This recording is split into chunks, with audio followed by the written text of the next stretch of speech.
Stando alle carte doveva essere un'impresa di pulizie, il cui titolare, un cinquantenne castellano, non presentava neppure la dichiarazione dei redditi ed è stata proprio questa omissione a spingere i finanzieri ad un'indagine più serrata che ha aperto loro un vero e proprio mondo. È stato rilevato un giro di manodopera irregolare per oltre 170 lavoratori impiegati completamente in nero e forniti a varie ditte utilizzatrici di questa manodopera in modo completamente abusivo.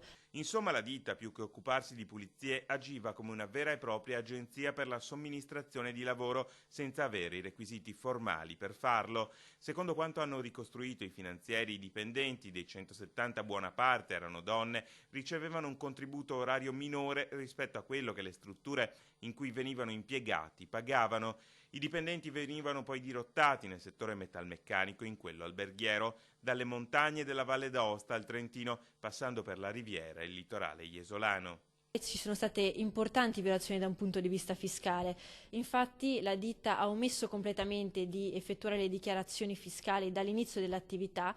I finanzieri hanno riscontrato un giro d'affari da 4 milioni di euro e su quelli, calcolatrice alla mano, hanno cercato di capire quanto sia stato evaso. Un IRPEF non incassata dalle casse dell'erario per oltre 1.400.000 euro. Per i datori di lavoro finali ora c'è in ballo una sanzione amministrativa che potrebbe arrivare fino a 50.000 euro ciascuno, ma non basta perché su di loro potrebbero rivalersi anche i dipendenti. Questa possibilità è usufruibile da parte dei dipendenti rivalendosi contro il titolare della ditta che li ha impiegati in modo irregolare. L'attività dei finanzieri ha anche accertato che il cinquantenne castellano denunciato alla procura accompagnava materialmente i lavoratori sul luogo di lavoro, donne, molte delle quali dell'Est Europa, che venivano contattate attraverso inserzioni nelle frequentatissime bacheche online.